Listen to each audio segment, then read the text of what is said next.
milenial juga orang kayanya adalah kaum milenial ini. Kita overview mengenai apa yang saya sebut 3 gelombang besar bisnis di Indonesia, di mana informasi ini masih akan relevan hingga 10 tahun ke depan. Yang akan Anda hadapi dalam 10 tahun ke depan adalah 3 masalah disrupsi.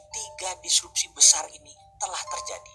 Dan saya bilang bahwa kalau Anda bukan entrepreneur, maka Anda melihat disruption itu sebagai sebuah ancaman. Tapi kalau Anda entrepreneur, maka inilah masa di mana kita menyebutnya the whole new world of business, dunia baru dalam bidang bisnis. Saat ini ada peluang jutaan banyaknya. Walaupun di sisi lain ada jutaan pekerjaan tutup, ribuan bisnis baru tumbuh, dan ribuan bisnis lama juga mati. Itu disruption yang baru. Apa yang di disruption saat ini? Misalnya Matahari dan Ramayana dibunuh sama Bukalapak dan Tokopedia. Travel agent dibunuh sama Traveloka. Tapi di balik itu sahabat, ada jutaan peluang yang tumbuh baru juga. Jadi kalau ada yang mati, pasti ada yang lahir baru. Anda mau bagian yang mana? Ikut bagian yang mati atau ikut bagian yang lahir? Ketika ada 50 produk bisnis industri yang dibunuh oleh milenial, maka kalau ada yang mati, sekali lagi, pasti ada yang lahir. Kalau Traveloka itu bagian dari yang lahir, karena muncul yang namanya online travel agent. Tapi efeknya banyak travel agent offline yang mati, karena bisnis model mereka sudah tidak relevan. Ke depan, saya akan ceritakan mengenai 3 disruption yang sekarang mulai banyak orang ketakutan luar biasa. 3 big giant wave di Indonesia yang mendistrupsi pasar dan mendistrupsi perilaku konsumen, terutama perusahaan-perusahaan kayak Indofood, Astra, Mayora, Kalbe Farma yang besar-besar itu shock sekarang karena tiba-tiba muncul pemain yang sama sekali tidak dikenal. Tiba-tiba muncul, tiba-tiba merusak semuanya. Gojek misalnya, baru 9 tahun. Ada yang tahu berapa market value-nya? Lebih dari 10 billion dolar. Kalau dirupiahkan berapa? 150 triliun. Itu uang semua, gak ada kertasnya. Garuda, Anda tahu berapa market valuation-nya? Gak nyampe 40 triliun. Yang satu 9 tahun, yang satu 40 tahun, bayangkan. Dan yang 40 tahun itu merangkaknya pelan-pelan. Sampai sekarang gak nyampe-nyampe tuh angka 100 triliun. Yang satu lagi eksponensial dalam 9 tahun melejit hingga lebih dari 150 triliun. Jadi perusahaan milenial itu seperti tidak ada asetnya. Sahabat, jangan bangga Anda kerja seperti di Astra, di Indofood karena pegawainya ribuan, karena gedungnya di Tamrin atau Sudirman. Sekarang anak-anak milenial gak bangga kerja di perusahaan begituan karena mereka bangganya kerja di perusahaan yang digital. Misalnya,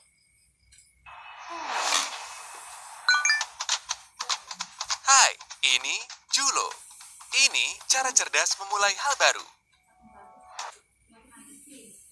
Udah dia selesai petasannya? Udah, Bu. Gojek itu menjadi inceran banyak orang. Padahal Gojek asetnya apa? Gojek gak punya aset.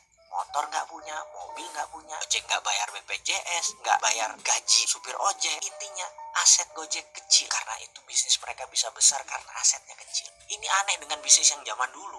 Asetnya besar-besar gitu ya. Dan hutangnya besar. Ini tidak. Sekali lagi, di sisi lain, Netflix itu pegawainya cuma 6.000 orang. Valuationnya lebih dari 160 triliun. Kantor aja gak punya. Jadi omsetnya luar biasa walaupun asetnya kecil. Karena itulah kunci bisnis digital, asetnya kecil. Lalu diskusi apa yang kita akan seriuskan? Kita akan diskusikan pertama tentang millennial disruption. Kenapa millennial disruption? Karena cirinya sama, yaitu membunuh yang telah eksis lama. Contoh, musik rock. Sekarang saya tanya, ada nggak grup musik rock yang digawangi oleh kaum milenial? Ada nggak? Dulu ada Guns N' Roses, ada Scorpion, ada Dream Theater. Kenapa? Karena musik rock tidak disukai oleh milenial. Milenial sukanya musik apa? Musik hip hop. Ada 50 produk bisnis industri yang dibunuh milenial. Dan itu bukan kata-kata saya, tapi itu kata-kata riset. Semua ada risetnya. Jadi riset yang mengatakan musik rock dibunuh oleh milenial. Sahabat, sejak 2017 untuk pertama kalinya album musik rock dilampaui oleh album musik hip hop. Jadi ada satu yang nyungsep pelan-pelan, ada satu yang naik. Pertanyaan pengingat, Anda mau yang nyungsep atau ikut naik? Misalnya lain lagi, grup lawak itu dibunuh sama milenial. Sri Mulat sudah nggak ada. Dulu ada Jayakarta Group, hilang semua, dibunuh sama milenial. Karena milenial nggak suka dengan grup lawak. Sukanya apa? Sukanya stand up comedy. Dan saya itu kalau nonton Sri Mulat tuh ngakaknya luar biasa. Tapi kalau milenial nonton Sri Mulat, itu lucunya di mana Sri Mulat itu? Nggak ngerti dia itu sebaiknya. Kalau saya lihat stand up comedian, itu lucunya di mana? Tapi milenial itu bilangnya lucunya minta ampun. Jadi dua generasi ini berubah luar biasa. Dan cita rasa humor juga bergeser. Kecintaan terhadap musik juga bergeser. Lalu apalagi yang bergeser dan bagaimana menyikapinya? Kita diskusi lebih lanjut tentang digital disruption. Semua hal nanti akan digantikan oleh robot. Apa yang bisa mekanik dan elektrik pasti diganti robot. Jadi manusia semuanya nanti bisa digantikan oleh AI, artificial intelligence. Disrupsi digital ini akan banyak menelan bisnis bergaya tradisional. Bayangkan gerakan digital disrupsi ini seperti gerakan vortex, yaitu gerakan baling-baling pesawat. Baling-baling itu kalau muter makin kencang dan makin banyak dayanya, makin melumat putarannya ke dalam. Ini gambaran industri. Mana yang makin ke tengah, mana yang makin mendekat dengan titik lumatan, makin hancur-hancuran bisnis itu. Pertama yaitu Google dan Facebook. Mereka adalah industri yang paling cepat mendisrupsi sekaligus paling cepat terdisrupsi. Dalam 10 tahun ke depan akan terjadi perubahan dalam dunia sosial media dan dunia search engine, di mana mungkin saja tetap Google yang memimpin, namun sudah bergeser jauh kefungsiannya dari saat ini. Kedua, media akan terdisrupsi, yaitu media mainstream. Kompas, Femina, Jawa Pos, RCTI, TVRI tidak tahu lagi sampai kapan. Namun di tahun 2030 rasanya semua itu menjadi dinosaurus, hilang. Contoh saat ini ya, Net TV itu tiba-tiba melay-off banyak karyawan. Persaingan mereka itu dengan individu yang asetnya minim. Bayangkan Net TV itu asetnya heavy sekali dalam overhead. Dan bagi perusahaan, overhead yang besar itu adalah kanker bagi perusahaan. Dibandingkan dengan apa? Dibandingkan dengan Ria Ricis, ya jelas aja penontonnya lebih banyak Ria Ricis. Kenapa? Karena lebih disenangi saat ini. Bayangkan, Net TV itu investasinya 3 triliun untuk dapat viewer 1 juta per hari. Channelnya Bosman Mardigu itu 1 juta juga viewernya per hari. Dari YouTube, IG, dan FB. Modalnya berapa? Kecil sekali. Atta Halilintar per hari itu 7 juta viewer. Deddy Corbuzier itu 6 juta viewer. Raffi dan Gigi itu 10 juta viewer per harinya. Modalnya nggak sampai semiliar. Bubrah itu semua media mainstream. Apalagi nanti waktu 5G hadir di Indonesia tahun 2020 dan 2021. Generasi milenial dan generasi Z tidak nonton TV. Nontonnya semua berbasis internet. Ketiga, apa yang terdisrupsi? Retail shop.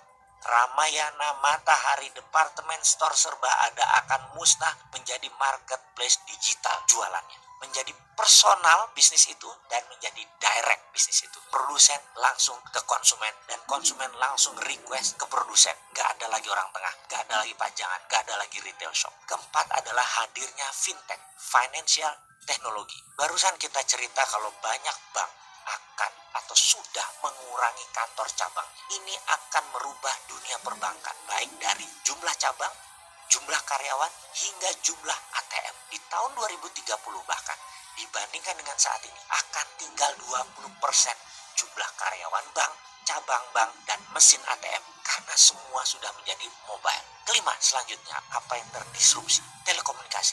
WA itu akan melibas semuanya. Telkom akan berubah landscape-nya. Kenapa? Karena mendadak komunikasi menjadi semuanya gratis. 5G nanti bisa gratis. Dan kalau Telkom mengadopsinya telat, baru 2045, Singapura sudah mengadopsinya sekarang. Maka di tahun 2021, telepon kita bisa 3. Salah satu teleponnya adalah Singtel. Karena kita nggak bisa tahan lagi, udah pakai satelit. Semua wilayah Indonesia di cover dan gratis. Mampus itu Telkom. Tapi itu adalah bisnis yang terjadi, bahwa telekomunikasi akan terdisrupt kalau tidak cepat-cepat melakukan perubahan game changing. Kenapa? Karena telekomunikasi merubah dari more for less jadi more for zero. Itulah yang dilakukan oleh digital company. Mereka menghasilkan more for zero.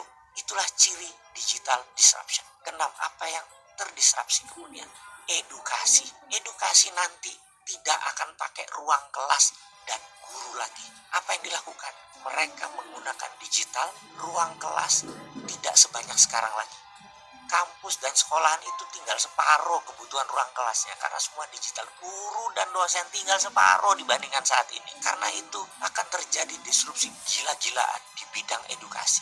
Dan ini akan membuat shock. Kuncinya sekali lagi, dalam digital disruption, cirinya adalah kita menghasilkan layanan yang more for less. Jadi produknya 10 kali lebih bagus dari yang existing. tapi 10 kali lebih murah dari produk yang existing juga. Kalau itu sampai terjadi, maka industri akan digoncang oleh layanan more for less dan more for zero.